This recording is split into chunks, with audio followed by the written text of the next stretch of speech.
ครับวันนี้เรามาเล่าข้าวหงหินกันต่อนะครับมันก็จบไปแล้ว4 บทแล้วนะครับตั้งแต่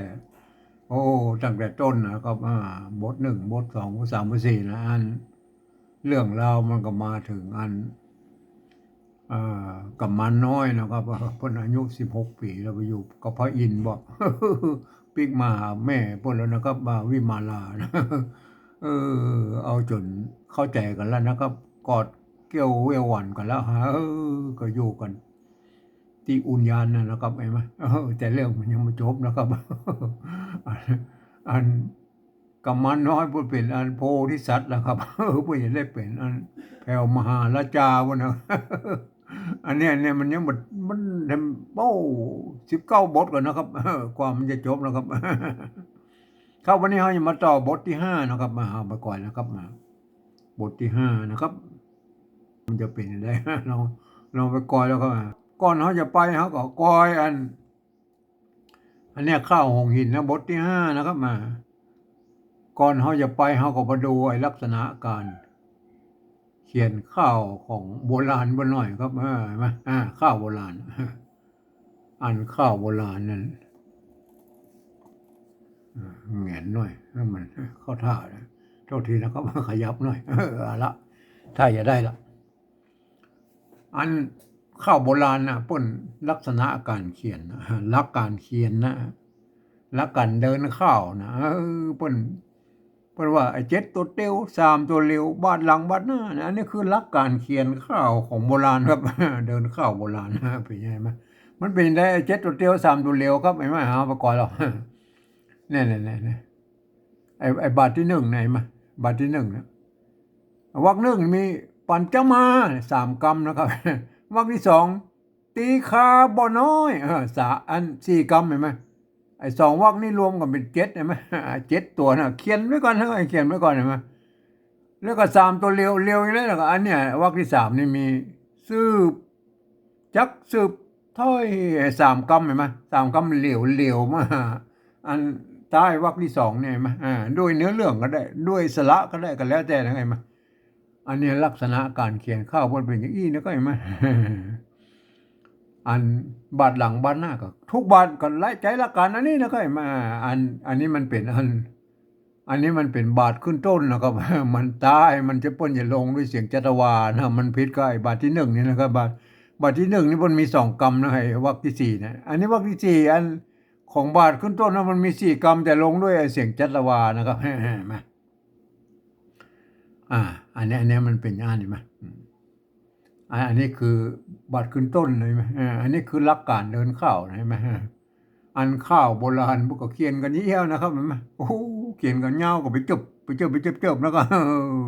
เขียนด้วยอักขระละนานะครับกะขะงะนะอันอันนี้อันปริวัตินะครับปริวัติถอดเอามาจากอัน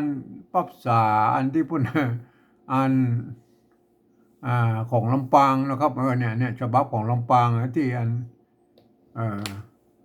เจ้าหลวงลำปางพุ่นให้พญาพรหมชำระมานะครับเนี่ยก็จะรับฉบับลำปางนะครับอัน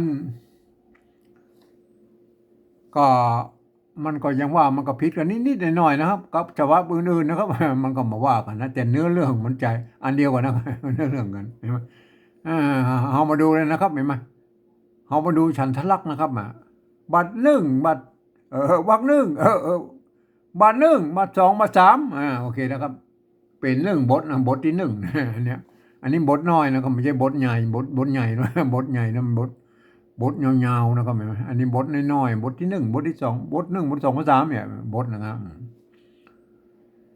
อันบาทที่1เนี่ยไหมบาทที่1วรรคที่1ลงด้วยมาเห็นไหม3 กรรมลงด้วยมาลงด้วยสามัญก็ได้นะครับเห็นไหมหรืออันเป็นอันเป็นอันนั้นจัตวาก็ได้นะครับเดี๋ยวอันนี้เนาะอันนี้การจับถูกต่ำให้ต่ำถูกต่ำต่ำหรือต่ำไม่น่นะถูกต่ำเนาะตกลงที่หั่นน่าจะเป็นอันก การจัดถูกต่ำถูกต่ำนะเห็นไหมเนี่ยมันมามีอันนี้ก็เท่าที่แล้วกันโอเคแล้วครับอันลงด้วยเสียงอันนี้เนี่ยจัตวาก็ได้นะครับสามัญก็ได้นะครับเห็นไหมไอ้วรรคที่หนึ่งของบาทที่หนึ่งบาทที่สามเนี่ยโอเคนะครับวรรคที่สองนี่ลงด้วยเสียงตีแล้วก็จะตียาวหรือตีสั้นก็ได้นะครับเห็นไหมอันตียาวเนี่ยน้อยแม่น้อยตียาวนะครับมาง้อยตียาวนะง้อยง้อยง้อยตียาวเนี่ยไหมอันนี้มาลุ่มไม่รอตับมันไหมตับตับมันเป็นตับอันนี้ตีสั้นนะมันสระเสียงสั้นนะตับเห็นไหมเห็นไหมอันนี้คือเสียงสั้นเสียงยาวนะครับเห็นไหมเสียงสั้นเสียงยาวนั้นต้องนับแบบอันไตยวนเชียงใหม่นะครับหรือมันตับมันจะเป็นอันเสียงภาษาอันไทยนะครับอันต้องเป็นเสียงตีสั้นนะครับแบบภาษาไทยแบบไตยวนนะครับไม่ใช่อันเสียงอันไตลื้อนะครับพระเห็นไหมเสียงตียาวนะครับเห็นไหมพระอันตับมีไหนพ้องเสียงตีสั้นมีน้อยโดนช่วงนี้โอเคแล้วก็นะสุวรรณนะเนี่ยนะมันเสียงตีนะตีนี่มันเป็นยังไงไม่ใช่เอาเสียงอันจัตวาของเชียงใหม่ไตยนเชียงใหม่แล้วไปอย่างไตลื้อมันเอาไปใส่อันนี้ไม่ได้นะก็ใส่ตรงไอ้ฉันทลักษณ์ไอ้ที่มันเป็นเสียงตีนะจะว่าเอาอันมดเนาะคำว่าหมดกับสุดเนี่ยมันมดเสียงมดสอยนี่มันอันไตยนเชียงใหม่เพิ่นอันออกเสียงจัตวากับสุดเนี่ยสุดเจ็นสุดปลายเห็นไหมจะไปใส่ไม่ตีแล้วเป็นมดเป็นสุดมาใส่ท่านี่มาได้นะอันนี้คือฉันทลักษณ์เพิ่นบังคับเสียงตีนะครับนี่มันตับเนี่ยตับหน้านี่ผ้านี่ที่ลงได้เนี่ยเสียงตีสั้นนะครับโอเคนะครับเพิ่นกำหนดว่าเป็นเสียงตีนะครับต่อไปวรรคที่สามนะครับวรรคที่สามของบาทที่หนึ่งเนี่ยมาถ้อยลงด้วยเสียงโทพิเศษโทเมืองนะครับเห็นไหมเนี่ยโทพิเศษโทเมืองถ้อยเจ้าล่าบ้าเล่นเนี่ยอันนี้คือเสียงโทพิเศษโทเมืองของเชียงใหม่คืออันนี้นะมันมีเสียงนี้มาในภาษาไทยภาษาไทยเพิ่นอ่านได้แค่ถ้อยนะครับถ้อยโทปกตินะครับถ้อยใช่ไหมนั่นถ้อยอันแต่โยนเชียงใหม่เป็นถ้อยเล่นล่าเนี่ยมันขึ้นแบบน้อยขึ้นแบบน้อยแต่ถ้าเป็นไตเรือเพิ่นลงลงมาครับเป็นเสียงเอกว่าสืบถอยสืบถอยเที่ยวเล่นมักบามันใหญ่ไหมไอ้น้อยเนี่ยน้อยที่มันออกเนี่ยเสียงตีน่ะอันไตเรือมันออกแค่เสียงโทนะครับน้อยนะครับน้อยนะน้อยมันออกแค่เสียงโทนะครับนะไปโอเคนะครับการอันปริวัติครั้งนี้นะครับการอธิบายอันฉันละข้าวครั้งนี้เป็นการเขียนแบบไตยวนเชียงใหม่นะครับท่านจะเอามาปนกันไม่ได้นะครับก็คือของต้องเสียงแบบไตยวนเชียงใหม่นะครับตายวรรคที่สี่ของบาทขึ้นต้นนี่เหรออันนี้บาทขึ้นต้นมันมี4 กรรมเห็นไหมลงด้วยเสียงจัตวานะครับเห็นไหมจะสั้นก็ได้จัตวาตายก็ได้นะครับเสียงจัตวาตายใช่ไหมจัตวายาวอันนี้จ๋าเนี่ยจัตดาตายเนี่ยคำว่าอิดบิดติดนั่นมันสระอีอะไรไหมอิดมดเนี่ยมดเห็นไหมมดเนี่ยมันตายมดเนี่ยมันเป็นคำจาวาเนี่ยนั่นแหละมดเพิ่นเอาใส่จัดนี่ได้นะเห็นไหมเนี่ยคำว่ามดคำว่าสุดเนี่ยสุดโอเคนะครับเนี่ยท่านคงเข้าใจแล้วนะครับอันนี้ไอ้มดก็สุดนะเพื่อมาใส่ที่ไอ้เสียงจัตวาเพศนะครับนะมันจะเอามาใส่ตันนี่นะครับตันนี่มันเสียงตีครับต้องนับแบบตีไตยวนนะครับนับแบบตีเสียงไทยนะครับโอเคนะครับอันนี้คือฉันทลักษณ์บาทขึ้นต้นเนี่ยบาทขึ้นต้นวรรคที่หนึ่งลงด้วยสามัญหรือจัตวาก็ได้วรรคที่สองลงด้วยเสียงตีสั้นก็ได้ยาวก็ได้นะครับ วรรคที่3ลงด้วยเสียงโทพิเศษนะเห็นไหมถ้อยวรรคที่4นะวรรคสุดท้ายเพิ่นลงด้วยเสียงจัตวาครับจะยาวก็ได้จะสั้นก็ได้นะครับเห็นไหมโอเคนะครับมาถึงบาทวรรคที่2นะวรรคที่2ก็คือบาดก้อมครับบาดก้อมเข้าก้อมท่านต้องนึกถึงไอ้สาวรับเจ้าที่เข้ามากองเบ้าเตียวกองกินจิ้งไก่ต้งกินจิ้งไก่น้อยนั่นอันนั้นคือฉันรักอันนั้นแหละครับบาดก้อมเข้าก้อมนั่นแหละใช่ไหมโทษทีสาวรับเจ้าเสียงตีไหมปิ๊กปอกงวายเสียงเสียงตีแห่งงวายไหมงวายวรรคที่2นี่ลงด้วยตาเสียงจัตวานะครับตาวรรคที่3นี่ลงด้วยลาแม่ละลาไหมเสียงสมัญเนี่ยป่นบังคับเสียงนะครับผมไม่ใช่ว่าเอาตาแล้วก็ผ้ายาปักกามันก็ไม่ใช่นะมันต้องลาเอาปาก็ได้เนี่ยลาก็ได้ไหมยาก็ได้นะเอาของเป็นนั่นเสียงสมัญนะครับวรรคที่3ของบาทก้อมเนี่ยวรรคที่4ของบาทก้อมนี่บรรลงด้วยล่าเสียงโทพิเศษโทเมืองนะครับโทพิเศษกับโทเมืองเนี่ยถ้อยล่าเล่นบ้าเนี่ยโอเคนะครับอันนี้แบบอันไตโยนเชียงใหม่เด้อครับวรรคที่บาทที่3นี่คือวรรคที่1เนี่ยบรรลงด้วยวานเห็นไหมอันนี้วานเสียงสามัญเห็นไหมวรรคที่1ของบาทที่1กับบาทที่3เนี่ยสามารถได้2เสียงนะครับเอาสามัญก็ได้จัตวาก็ได้นะครับอนุโลมฮือนะก็เห็นไหมปริวานอันนี้สามัญนะครับเห็นไหม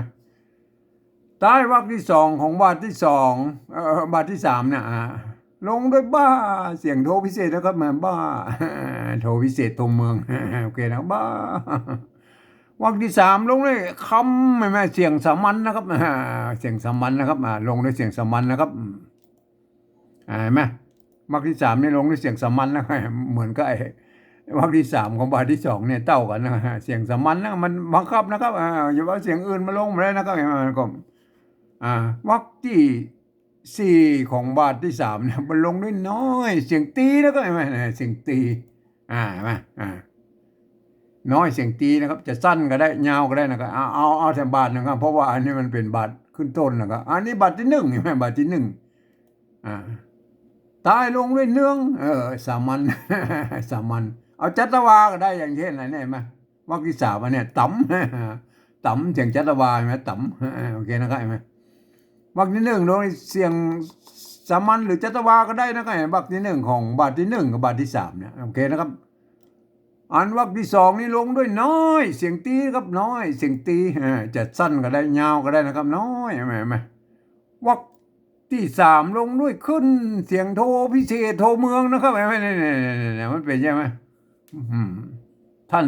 อันนี้บังคับนะครับตายวรรคที่3ของบาทที่1เนี่ยท่านจะต้องลงด้วยเสียงโทพิเศษโทเมืองนะครับเป็นใช่ไหมไม่ใช่ไม่ใช่ไปเอาเสียงอื่นมาใส่นะครับไม่ใช่นะครับไหมอันนี้เราวรรคที่4เนี่ยจนเสียงสามัญใช่ไหมสามัญใช่ไหมนั่นก็เป็นใช่ไหมโอเคนะใช่ไหมครบแล้วนะครับบาทที่1บาทที่2บาทที่3นะครับอันนี้มันเป็นบาทขึ้นต้นมันก็เป็นใช่ไหมอันนี้มันบาทที่1มันจะลงมี2ตัวโทจนอันนี้บาทขึ้นต้นเรื่องราวไข่จ่าเนี่ยมันเป็นไหมครับมันก็แตกต่างกันน้อยเดียวนะครับอันวรรค1วรรค2วรรค3นี่เท่ากันนะครับบาทขึ้นต้นกับบาทที่1เนี่ยมันจะผิดกันที่อันวรรคที่4ทั้งอันนะครับเห็นไหมวรรคที่4ของบาทขึ้นต้นมันมี4กรรมลงในเสียงจัตวาวรรคที่4ของบาทที่1เนี่ยมันมี2กรรมนะครับลงด้วยเสียงสามัญเห็นไหมจะสามัญก็ได้โทจนเห็นไหมหรือจัตวาสามัญก็ได้หรืออันเสียงตีสั้นสามัญก็ได้นะครับเห็นไหมข้าวองค์นี้มี3แบบนะแต่ข้าวอันพญาพรหมมันมี2แบบนะครับอันเนี้ยตายวรรคที่วรรคที่4ของบาทที่1เนี่ยเพื่อจะสามัญจัตวาสามัญเต้านั้นนะครับของท่านพญาพรหมนะครับโอเคนะครับอันนี้ท่านของหัวแล้วนะฉันทลักษ์ก็เขียนไอ้หมายแดงๆเนี่ยนะครับหมายแดงๆเนี่ยคือตายวรรคเนี่ยเพิ่นจะบังคับเสียงนะครับไม่จะเขียนกันไปเลยนะครับโอเคนะครับเพิ่นบังคับเสียงนะครับเห็นไหมมันจะต้องเป็นเสียงสามัญจัตวาเด็กตีสั้นตียาวเห็นไหม ตีสั้นตียาวนี่จะต้องเอาแบบไตยอนเชียงใหม่นะก็แหมแบบเสียงภาษาไทยนะก็ไอ้ไตลือจะเอามาป่นมาได้นะก็อันนี้มันอันโอ้ถึงอัน สำเนียงไตยอนเชียงใหม่นะครับเห็นไหมวรรคที่สามเขาเนี่ยมันลงด้วยเสียงโทพิเศษโทเมืองนะครับเห็นวรรคที่สามของบาทที่หนึ่งเนี่ยมันเป็นไหมเปิ้นบังคับด้วยครับบังคับแต่ละที่มันจะต้องลงอันนี้เสียงนี้อย่างนี้โอเคนะครับท่านก็ดูแล้วก็ไปแกะแล้วก็ไปเขียนไปนะครับอันนั้นเป็นเสียงใดนะครับเห็นไหมบังคับนะครับมันถึงจะเป็นข้าวนะครับข้าวโบราณข้าวหงหินนะพุทธเขียนมา300-400 ปีแล้วนะครับเป็นข้าวธรรมะนะครับเป็นข้าวธรรมนะครับเพราะว่าอันเปิ้นถือว่ากำมันว้อยเนี่ยมันเป็นเปิ้นเป็นอันโพธิสัตว์นะครับมาเกิดนี่พวกกันเล่ากันในวัดในวานะครับ จนกว่าเมื่อ250 ปีที่ผ่านมาแล้วนะเห็นไหมเจ้าหลวงลำปางพวกก็อันพญาโลมาวิสัยชำระนะครับลงคัดลอกมาจากอันใบลานเอามาลงปั๊บสาอีโลเห็นไหมอันยังบ่อันนำใจเด้อบ่ก็คือพญาบมอันชำระต่ออีโลเนี่ยเอาจนออกมาจนอันนี้เนี่ยเป็นฉบับปัจจุบันนี่แหละเห็นไหมแต่อันฉบับอันที่เป็นชำระมานะก็ยังเป็นอันอักขระละนาอยู่นะครับอันนี้ผมเองนี่ถอดออกมาปริวัติออกมาก็ไม่เป็นภาษากระบู้นะเสียงกระบู้ของไตยอนเชียงใหม่นะครับแม่มันเป็นยังไงแม่ครับอันนี้อ่านแล้วปั๊บมันจะได้เสียงอันไตยอนเชียงใหม่ไปเลยนะครับแม่มันเป็นยังไงแม่ครับอันนี้คือลักษณะของข้าวหงหินนะครับแม่ข้าวหงหินนะครับอันลักษณะบนไอ้ท้ายวรรคมันลงอีนะครับแต่อันที่อันข้าวภายอันรายละเอียดภายในวรรคนั่นน่ะภายในวรรคนอกวรรคระหว่างอันความสัมพันธ์ระหว่างบาทระหว่างวรรคเนี่ยบาทระหว่างบาทหนึ่งบาทสองเนี่ยบาทท้ายบาทหนึ่งเนี่ยมันจะต้องมาสัมผัสกับไอ้ท้ายวรรคที่สองของบาทสองเนี่ยไหมสัมผัสด้วยสระนะครับมันจะก้องไปอีกนะอันบาทที่สองเนี่ยท้ายวักกันล่าเนี่ยวักที่สี่ของบาทที่สองเนี่ยมันก็จะมาก้องครับบาทที่วักที่สองของบาทที่สามเนี่ยแม่บ้าล่ากับบ้าเนี่ยมันก็จะเป็นอย่างอี้ไปตลอดนะครับข้าวมันจะห่วงไปนะครับแต่การนั้นสัมผัสอันระหว่างวักนั่นเห็นไหมระหว่างวักน่ะโอเคนะไม่ใช่ว่าเหมือนประเดียวเราจะเอาอัน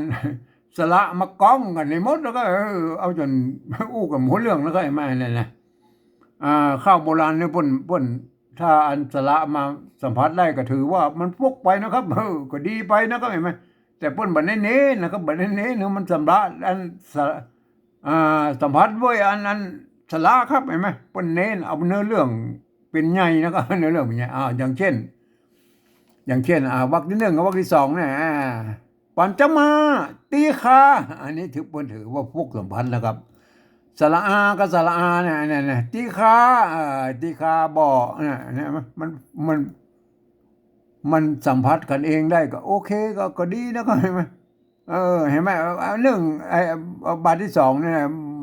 วรรคที่หนึ่งกับวรรคที่สองเห็นไหมง่ายถึงหกเห็นไหมถึงหกไม่จำเป็นจะต้องเอาไม้ไม่ต้องอันจะปอกไม้มาใบหกบูตาหกอะไรอย่างเงี้ยว่ามันเป็นเริ่มใจเปิ่นเอาเนื้อเรื่องนะครับเนื้อเรื่องโอเคเห็นไหมบริวารเที่ยวเล่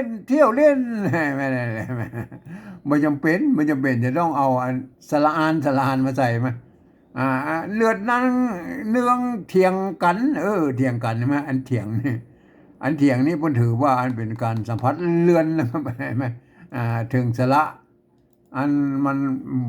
ใกล้เคียงกันนะเห็นไหมใกล้เถียงกับเนืองเนี่ยโอเคนะเห็นไหมก็ถือว่าเป็นการสัมผัสเลือนนะก็เห็นไหมตับอะไรไหมตับยังยายเนี่ยตับกับยังยายเนี่ยมันตับมันมีสลับมันตรงนี้เราไงไหมเปิ้นมันต้องนะครับมันจำเป็นนะเห็นไหมเอาวรรคที่สองวรรคที่สามปกติแล้วอันวรรคที่สองวรรคที่สามเนี่ยมันจะต้องเป็นสามตัวเร็วนะครับเร็วมาหาแบบสละหรือเนื้อเรื่องก็ได้นะก็ไอ้บาทที่หนึ่งเนี่ยว วรรคที่สองของบาทที่สามของบาทที่หนึ่งเนี่ยมันเหลวแบบมันจะต้องเอาสระออยก็ได้แต่ของเป็นอันเสียงโทพิเศษแล้วก็เลี้ยวมาหาน้อยเนี่ยโอเคนะครับ แต่มันอันเอาถ้อยได้ก็ดีนะครับเอาสระออยก็ได้นะครับมันก็ดีนะเห็นไหมโอเคนะครับ แต่อันบาทก้อมเนี่ยไหมวรรคที่สองกับวรรคที่สามเนี่ยล่ามันต้องเหลียวมาหาแบบที่ตาแบบสระนะครับถ้ามันเหลียวมาได้ มันเป็นเสียงจัตวาก็ย้ายมาเป็นยาอยู่บนทางหน้านี่ก็ตั้งหลังกันสองกำหลังก็เอาลงด้วยเสียงสามัญแล้วก็เอาไปโยงเป็นอันหัวเฮือโยงเนี่ยโอเคนะมันก็ว่ากันไปนะครับเห็นไหมอันนี้คือโอเคปกติมันจะต้องอันท้ายวรรคที่สามนี่เหลียวมาหาแบบสระตรงวรรคที่สองนั่นนะครับวรรคที่สองวรรคที่สองและวรรคที่สามของบาทที่สามนี่เราเข้าใจไหมบ้าคำไม่มันไม่ใช่จะต้องเอาสระอามาไว้ตรงหลังนี่ไม่เนี่ยมันก็หมากบ้าสุวรรณคำหน่วยน้อยแต่ให้ลงเสียงสามัญนะครับเห็นไหมสุวรรณคำเห็นไหมหมากบ้าสุวรรณคำมันเป็นอันเนื้อเรื่องที่มันต่อเนื่องกันครับโอ้โหเรื่องกันนะมาเนี่ย มันเป็นยังไงอันนี้คือลักษณะของการสัมผัสของแต่ละวรรคนะครับวรรคอันนี้มันเป็นมันสี่กรรมวรรคที่สี่นะวรรคอันโอเคแล้วก็วรรคที่สามกับวรรคที่สี่ของบาทที่หนึ่งเนี่ยวรรคที่สี่ของบาทที่หนึ่งเนี่ยมั้ยเมื่อก่อนนี่ผมถือว่าเป็นวรรคเดียวกันนะครับเมื่อ100 ปีที่แล้วเนี่ยประเดี๋ยวนี้แยกกันเป็นหนึ่งเป็นวรรคสามวรรคสี่ฮะโอเคนะครับอันนี้คือการสัมผัสลักษณะมันก็จะเป็นอีนะครับเห็นไหมโอเคนะการสัมผัสแต่ละวรรคอันที่เปิ้นเน้นนั่นอันที่จะให้มันม่วนนั่นนะครับข้าวแบบโบราณมันม่วนก็คือหนึ่งเปิ้นจะใจเอกทรงนะครับเสียงตีเนี่ยน้อยกับถ้อยเนี่ยเป็นเสียงตีกับเสียงโทพิเศษเนี่ยอยู่ที่ไหนบ่ได้ไปเอาเอกทรงใส่ครับเห็นไหมเอกทรงนี่มันมีอยู่4 เสียงนะครับเห็นไหมมัน4 แบบมันจะมีไม้เอกเสียงเอกอันนี้ไม้เอกเสียงเอกนะครับไม้เอกเสียงโทไม้เอกเสียงโทนะครับเห็นไหมไม้เอกเสียงโทแล้วก็เสียงเอกนะครับแล้วก็เสียงโทนะไงมันมีอยู่4 แบบนะครับเสร็จแล้วก็มีกำกู้นะครับสระกู้นะเห็นไหมกำกู้สระกู้แล้วก็กำซ้ำม่วนไม่เป็นไหมเอาดูนะเห็นไหมอันนี้เอกทรงนะครับเอกทรงบอน้อยบอเห็นไหมไม่เอกเสียงเอกทรงเสียงตีเห็นไหมสืบท้อยเห็นไหมสืบเสียงเอกนะครับบ่มีไม่เอกแต่ก็เป็นเสียงเอกนะครับสืบบอเสียงเอกนะครับท้อยเสียงโทพิเศษอะไรไหมอันนี้คือเอกทรงครับอันนี้เรื่องราวเนี่ยเป็นรออันนี้อักษรกู้เห็นไหมเรื่องราวเห็นไหมปอกว้ายอันนี้ปอกมันเสียงโทนะครับปอกมันเสียงโทนะครับเนี่ยปอกว้ายปอกมันเป็นเสียงโทนะครับแม่อันนี้ก็ถือว่าเป็นเอกทรงนะครับปอกถ้าเขียนเป็นอันภาษาล้านนาปุ่นบ่มีไม้นะครับมีไม้โทแล้วก็ไม่อันนี้เอามาใส่ให้มันเป็นเสียงปอกบ่ได้ปุ่นใจดกปะนะครับไม้ก่อกันย่อนนะครับแล้วก็สะกดด้วยตัวกะประการว่าปักนะครับปักไม้อันนี้จักกับเนี่ยไปถือว่าเป็นการสัมผัสเรือนจักกับเนี่ยมันเป็นไม่หันเหมือนกันนะจักกับปักไม้โอเคแล้วอันญาปลาเนี่ยปลากับลาปลาอันนี้สระอาใช่ไหมแถมมาปอมันมีญากับปลาเนี่ยอันนี้ไหมสระอาใช่ไหมเห็นไหมญาปลาแล้วก็ปลาอันนี้คือสระสัมผัสนะครับเห็นไหมพญาปลาแหล่งล่าแหล่งล่าใช่ไหมแหล่งล่าแหล่งไม่เอกถึงเอกนะครับแถมมาปอเป็นลออักษรลอใช่ไหมอักษรกู้เห็นไหมมันเป็นอย่างไรไหมไอ้บาทที่3นะเที่ยวเล่นอันนี้เที่ยวไม่เอกเสียงโทนะครับเนี่ยเที่ยวปอกใช่ไหมเต้ากันนะเนี่ยเต้ากันเสียงโทนะครับเนี่ยเที่ยวเล่นเสียงโทพิเศษนะเที่ยวเล่นใช่ไหมเอาเที่ยว ไม้เอกเสียงส่งเล่นเห็นไหมมากบ้ามากนี่มันเป็นเสียงเอกนะครับมากเป็นเสียงเอกนะครับส่งเสียงโทพิเศษบ้ามากบ้าสุวรรณะวันนะหน่วยน้อยหน่วยน้อยไหมหน่วยไม้เอกเสียงเอกนะครับแหมหน่วยน้อยเสียงตีได้ไหมหน่วยน้อยแถมมาเป็นน้อใช่ไหมเนี่ยไม่เป็นไหมเห็นไหมเนืองนั้นนั้นเนืองไม่ใช่เนืองนั้นเนืองเห็นไหมเนี่ยน้อยเนี่ยบ่อน้อยเนี่ยบ่อน้อยเอกทรงนะครับบ่อน้อยเห็นไหมเปลี่ยนขึ้นเอกทรงแล้วเอกทรงเอกทรงกำกู้สละกู้นะครับเห็นไหมกำซ้ำม้วนนะครับมันมีนักนะแล้วมันจะม้วนไปเองนะครับเห็นไหม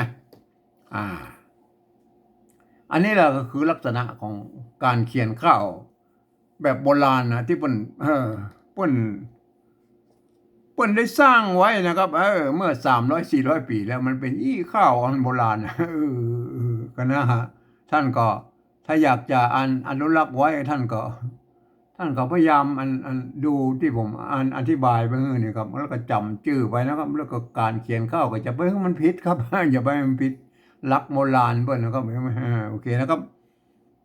วันนี้ก็จะอ่านให้ฟังถึงตอนบทที่5แล้วนะครับ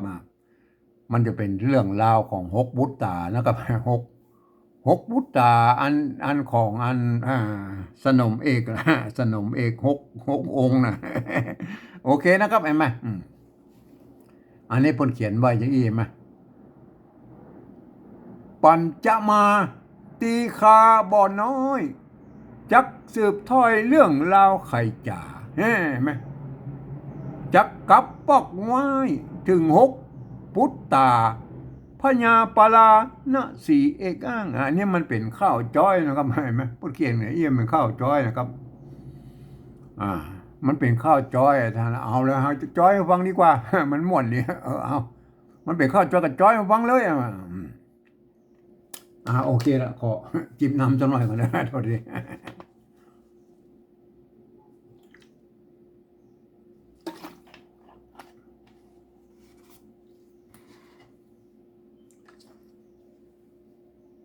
ปัญ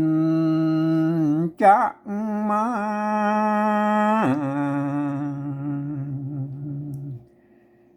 ตีคาบ่อน้อ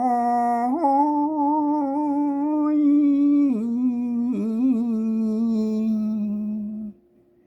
จักสืบถ้อยเรื่องราวไข่จ่า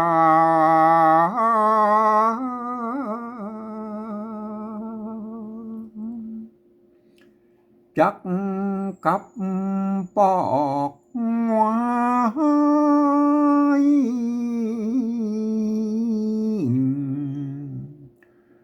ถึง6พุทธา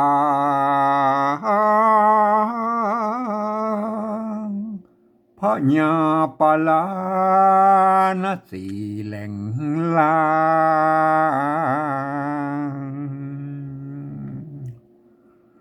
ปาปะลิวันเที่ยวเล่นหมากบ้าสุวรรณคามหน่วยน้อยเดือดนันเนืองเถียงกันบ่อนน้อยพาดเปลี่ยนขึ้นโทโจนเอาตั้งเป็นตับยังยายเป็นทุนแล้วเปลี่ยนกันยนแลคนแลตั้งกันจับถูกตำตกลงตีหันเป็นสำคัญจะนะเสียหมากนิ่มได้กิ่งลมปะแก่ผู้จนดีหลังพ่องนอนบอสนานตี 2-3 ทีก็จับถูกบ้าง เสียหมากนิ่มปอหมดปก